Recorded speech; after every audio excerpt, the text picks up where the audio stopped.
Hi friends, പുതിയ വീഡിയോയിലോട്ട് എല്ലാവർക്കും സ്വാഗതം. അപ്പോൾ നമ്മുടെ ഹൈദരാബാദി ചിക്കൻ ദം ബിരിയാണിയുടെ പ്രിപ്പറേഷനിലോട്ട് നമ്മൾ കിടക്കുവാണ്. അപ്പോൾ ഇത് കിച്ചണല്ല, നമ്മളൊരു റെസ്റ്റോറൻറ്റിൽ വന്നിരിക്കുവാണ്. വൈറ്റ്ഫീൽഡാണ്, പ്രസ്റ്റീജ് ശാന്തിനികേതൻ മാളിൽ.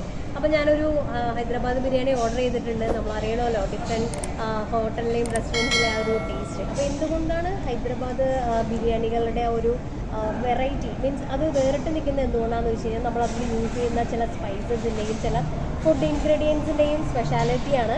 അപ്പോൾ ഇതേപോലത്തെ ആ ഒരു ഫ്ലേവർ തന്നെയാണ് ഞാനിത് നമ്മുടെ ബിരിയാണിയിൽ കൊണ്ടുവന്നിരിക്കുന്നത്. അപ്പോൾ എല്ലാവരും നമ്മുടെ കുക്കിംഗ് എൻജോയ് ചെയ്യുക.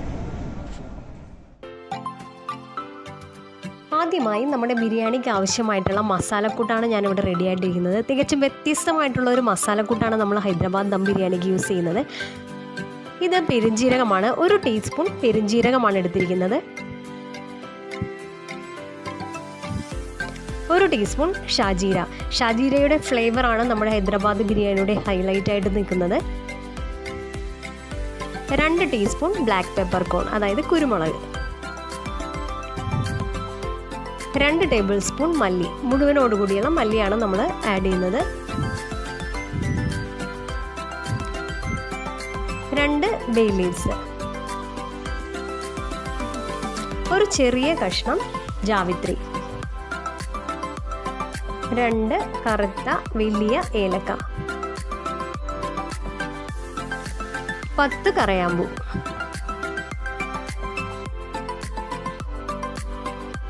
1 കഷ്ണം തക്കോലം, ചെറിയ 4 കഷ്ണം പട്ട, ജാതിക്കയുടെ ചെറിയൊരു കഷ്ണം, 10 ഏലക്കയും നമ്മൾ എടുത്തിട്ടുണ്ട്. ഇതാണ് നമ്മുടെ മസാലയുടെ കൂട്ടെന്ന് പറയുന്നത്. ഇനി നമുക്കിത് മിക്സിയിൽ ഒന്ന് ക്രഷ് ചെയ്തെടുക്കാം. നന്നായിട്ട് തന്നെ പൊടിച്ച് തന്നെ എടുക്കാം. അപ്പോൾ പൊടിച്ചെടുത്ത മസാല ഇവിടെ റെഡി ആയിട്ടിരിക്കുവാണ്. ഇതാണ് നമ്മൾ നമ്മുടെ ഹൈദരാബാദ് ബിരിയാണിയിൽ ചേർത്ത് കൊടുക്കാൻ പോകുന്നത്. നമ്മൾ വീട്ടിലല്ലാതെ യൂസ് ചെയ്യുന്ന മസാല ഇതിന് ആഡ് ചെയ്യുന്നില്ല. അപ്പോൾ ആദ്യമേ തന്നെ നമ്മുടെ ചിക്കൻ്റെ മാരിനേഷൻ പ്രോസസ്സിലോട്ട് കിടക്കാം. ബിരിയാണിക്ക് ആവശ്യമായിട്ടുള്ള ചിക്കൻ ഇവിടെ നന്നായിട്ട് കഴുകി വൃത്തിയാക്കി വെച്ചിരിക്കുവാണ്. 1 കിലോ ചിക്കനാണ് ഞാൻ എടുത്തിരിക്കുന്നത്. അത് വരഞ്ഞാണ് എടുത്തിരിക്കുന്നത്. കാരണം വലിയ പീസുകളായതുകൊണ്ട് മസാല പിടിക്കാൻ പാടായിരിക്കുമല്ലോ, അതുകൊണ്ടാണ് ഇങ്ങനെ വരഞ്ഞു കൊടുത്തിരിക്കുന്നത്. ഇനി നമുക്ക് നമ്മുടെ ചിക്കനെ മാരിനേറ്റ് ചെയ്യാം.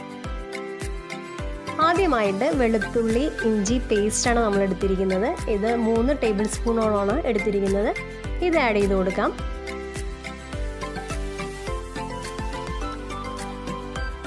4 പച്ചമുളക് ചെറുതായിട്ട് അരിഞ്ഞതാണ്. എങ്ങനെ വേണമെങ്കിലും ഏത് ഫോമിലും പച്ചമുളക് നമുക്ക് ആഡ് ചെയ്യാം, ക്രഷ് ചെയ്തോ പേസ്റ്റായിട്ടോ. ഒരു വലിയ നാരങ്ങയുടെ ജ്യൂസാണിത്, 1 ടേബിൾ സ്പൂണോളം വരും. അതും ആഡ് ചെയ്ത് കൊടുക്കാം. 2 മീഡിയം സൈസായിട്ടുള്ള സവോള നീളത്തിൽ അരിഞ്ഞ് ഫ്രൈ ചെയ്ത് ചെറുതായിട്ടൊന്ന് ക്രഷ് ചെയ്തെടുത്ത് വെച്ചിരിക്കുവാണ്. ഇത് നമുക്ക് അതിലോട്ട് ആഡ് ചെയ്ത് കൊടുക്കാം.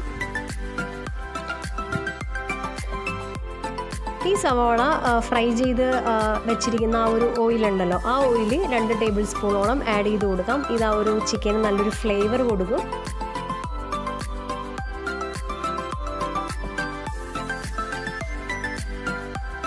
ഇനി നമുക്ക് ആവശ്യത്തിനുള്ള ഉപ്പും ഈ സമയത്ത് ആഡ് ചെയ്ത് കൊടുക്കാം.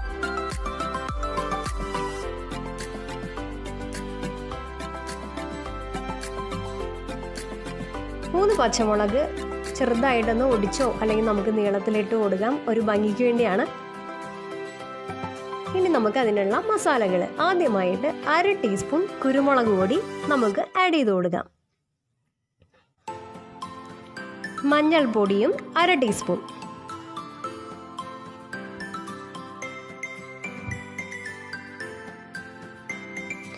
ഒന്നര ടീസ്പൂണോളം കാശ്മീരി ചില്ലി പൗഡർ,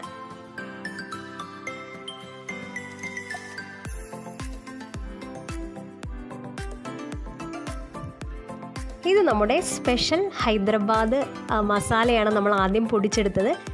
1 ടീസ്പൂണോളം മസാലപ്പൊടിയും നമുക്ക് ആഡ് ചെയ്ത് കൊടുക്കാം.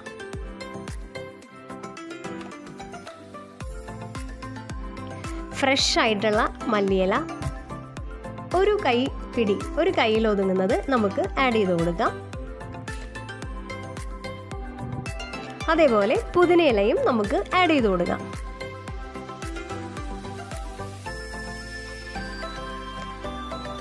ഇനി നമുക്കിത് നന്നായിട്ടൊന്ന് മിക്സ് ചെയ്തെടുക്കാം.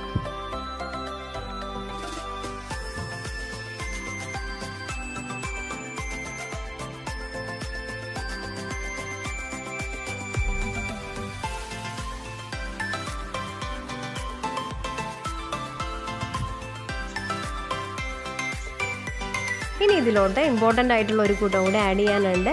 അതായത് പുളിയില്ലാത്ത തൈര്. 300 ഗ്രാമോളം തൈര് ഞാൻ എടുത്തിട്ടുണ്ട്.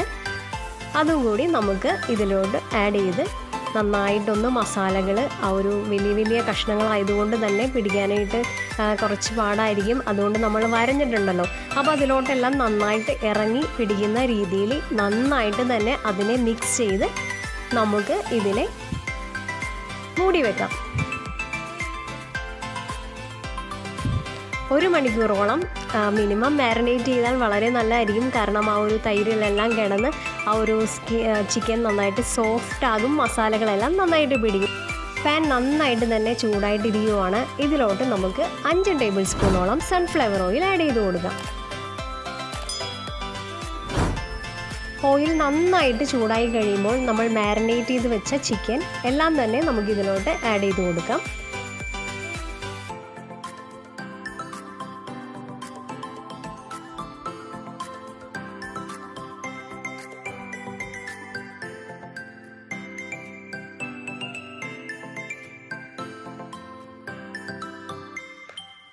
ഒട്ടും തന്നെ വെള്ളം നമുക്ക് ആഡ് ചെയ്ത് കൊടുക്കേണ്ട ആവശ്യമില്ല.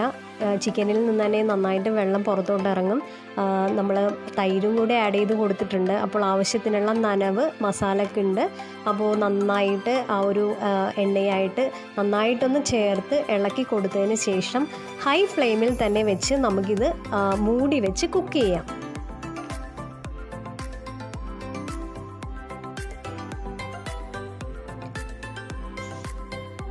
ഈ സമയത്ത് നമ്മുടെ ബിരിയാണിക്ക് ആവശ്യമായിട്ടുള്ള റൈസ് റെഡിയാക്കാം. ഇന്ത്യ ഗേറ്റിൻ്റെ ക്ലാസിക് ബസ്മതി റൈസാണ് എടുത്തിരിക്കുന്നത്. 1 കിലോ റൈസ് എടുത്തിട്ടുണ്ട്. ഇനി ഇത് നമുക്ക് നന്നായിട്ടൊന്ന് കഴുകി ക്ലീൻ ചെയ്തെടുക്കാം.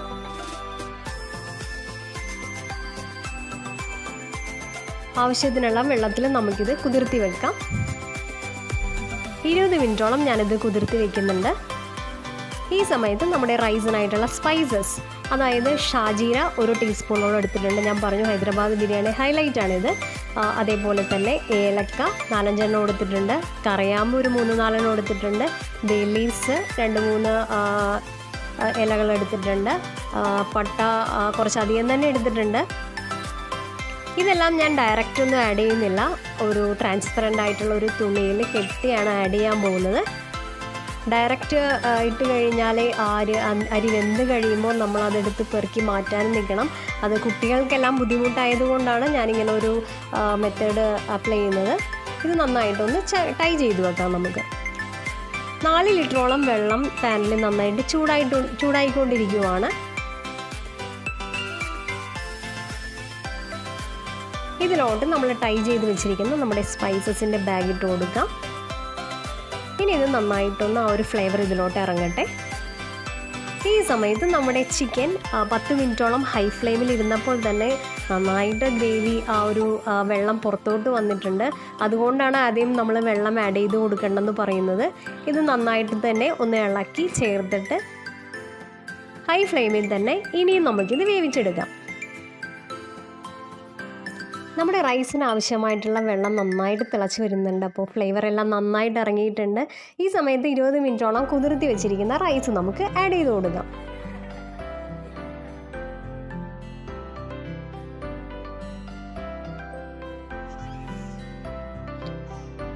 റൈസിന് ആവശ്യമായിട്ടുള്ള ഉപ്പും അതേപോലെ തന്നെ നെയ്യോ ഓയിലോ എന്താണെന്ന് വെച്ചാൽ ഈ സമയത്ത് നമുക്ക് ആഡ് ചെയ്ത് കൊടുക്കാം. ഞാൻ 2 ടേബിൾ സ്പൂണോളം ഓയിൽ ആഡ് ചെയ്ത് കൊടുക്കുന്നുണ്ട്.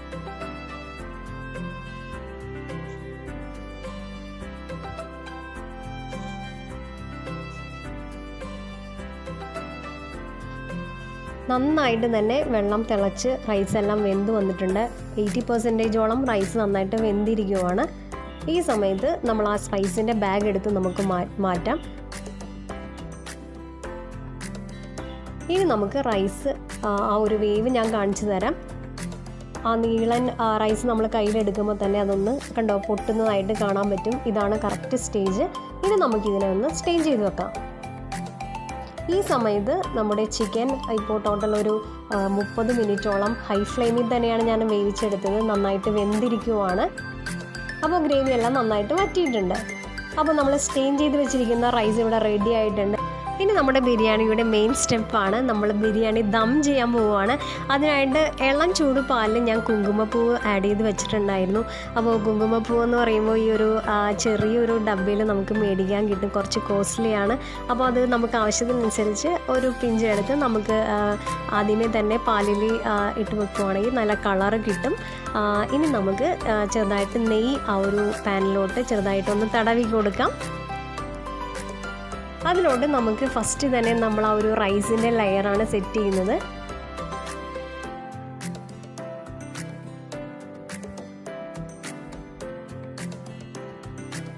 ഇനി അതിന് മുകളിലിട്ട് നമ്മൾ ആ ഒരു നമ്മുടെ ഹൈദരാബാദ് ചിക്കൻ സ്പെഷ്യൽ മസാലയോടുകൂടി വേവിച്ച് വെച്ചിരിക്കുന്ന ചിക്കൻ നമുക്ക് ആഡ് ചെയ്ത് കൊടുക്കാം. അതിൻ്റെ മസാലയും നമുക്ക് ചെറുതായിട്ടൊന്ന് സ്പ്രെഡ് ചെയ്ത് കൊടുക്കാം.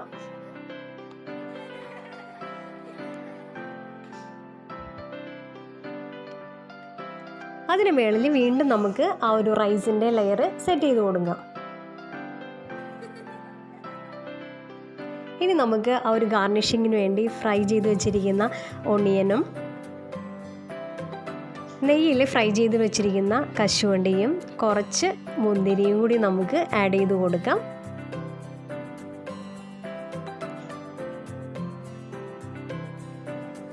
നമ്മൾ സ്പെഷ്യലായിട്ട് പൊടിച്ച് വെച്ചിരിക്കുന്ന നമ്മുടെ ആ ഒരു മസാലയും കൂടി ചെറുതായിട്ടൊന്ന് ആഡ് ചെയ്ത് കൊടുക്കാം. ഫ്രഷ് ആയിട്ടുള്ള മല്ലിയിലയും അതേപോലെ കുറച്ച് പുതിനയിലയും കൂടി നമുക്ക് ഗാർണിഷ് ചെയ്ത് കൊടുക്കാം.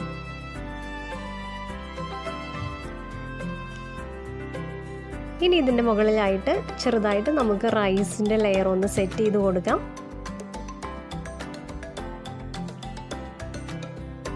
ആ ചിക്കൻ്റെ ലെയറും നമുക്ക് നേരത്തെ പോലെ തന്നെ സെറ്റ് ചെയ്ത് കൊടുക്കാം. വീണ്ടും റൈസിൻ്റെ ലെയർ സ്പ്രെഡ് ചെയ്തിട്ട് നമുക്ക് ഗാർണിഷ് ചെയ്ത് കൊടുക്കാം.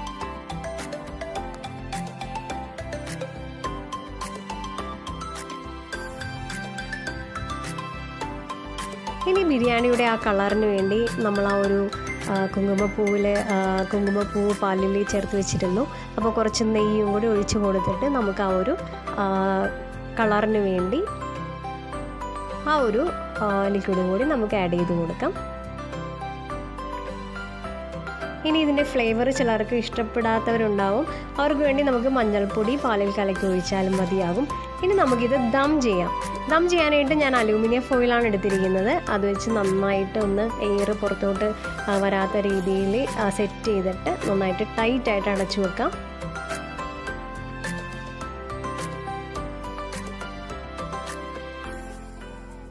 അടി കട്ടിയുള്ള ഒരു പാത്രം നന്നായിട്ട് ഫ്ലെയിമിൽ ഒരു 5 മിനിറ്റോളം നന്നായിട്ട് ഹീറ്റ് ചെയ്യുക.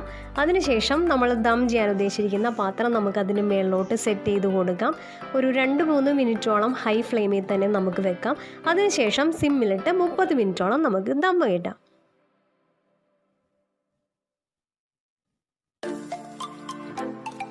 അപ്പോൾ നമ്മുടെ ദം ചെയ്തിരിക്കുന്ന ഹൈദരാബാദ് ബിരിയാണി നമ്മൾ ഓപ്പൺ ചെയ്യാൻ പോവുകയാണ്. നല്ല സ്മെല്ല്, ആ ഒരു ഫ്ലേവറെല്ലാം നന്നായിട്ട് പുറത്തോട്ട് വരുന്നുണ്ട്. ഈ സ്റ്റേജിൽ ഞാൻ പറയുവാണെങ്കിൽ റൈസ് നമ്മൾ ആ ഒരു മറിച്ച് കൊടുക്കുമല്ലോ, നമ്മൾ ആ ഒരു റൈസ് നന്നായിട്ട് മിക്സ് ചെയ്യുമല്ലോ. ഒരു 10 മിനിറ്റോളം അതൊന്ന് ആറിയിട്ട് മറിക്കുന്നതാണ് നല്ലത്, അല്ലെങ്കിൽ റൈസ് ഉടഞ്ഞു പോകും. ഞാനപ്പോൾ ഇത് സെർവ് ചെയ്യാൻ വേണ്ടി പ്ലേറ്റിലോട്ട് മാറ്റുവാണ്.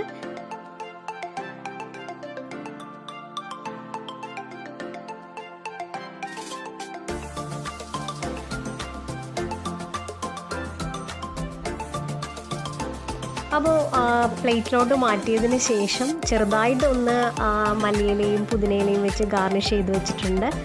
നല്ലൊരു ഫ്ലേവറും ആ ഒരു ടേസ്റ്റ് എല്ലാം ഉള്ള നമ്മുടെ ബിരിയാണി ഇവിടെ റെഡി ആയിട്ടിരിക്കുവാണ്. റെസ്റ്റോറൻറ്റ് സ്റ്റൈലിൽ തന്നെ മാക്സിമം ഞാനത് റെഡിയാക്കിയിട്ടുണ്ട്. അപ്പോൾ നമ്മുടെ വീഡിയോ കാണുന്നവരെല്ലാം തന്നെ ഈ ഒരു റെസിപ്പി ട്രൈ ചെയ്ത് നോക്കുക. ഇഷ്ടപ്പെട്ടെങ്കിൽ നമ്മുടെ വീഡിയോ ലൈക്ക് ചെയ്യുക, കമൻറ്റ് ചെയ്യുക, ഷെയർ ചെയ്യുക, സബ്സ്ക്രൈബ് ചെയ്യുക. അടുത്തുള്ള ബെൽ ബട്ടൺ എനേബിൾ ചെയ്യുവാണെങ്കിൽ നമ്മുടെ പുതിയ വീഡിയോസ് നിങ്ങൾക്ക് നോട്ടിഫിക്കേഷനായിട്ട് ലഭിക്കുന്നതായിരിക്കും. ഇനി ഒരു പുതിയൊരു വീഡിയോയുമായി വരുന്നതുവരെ എല്ലാവർക്കും താങ്ക് യു.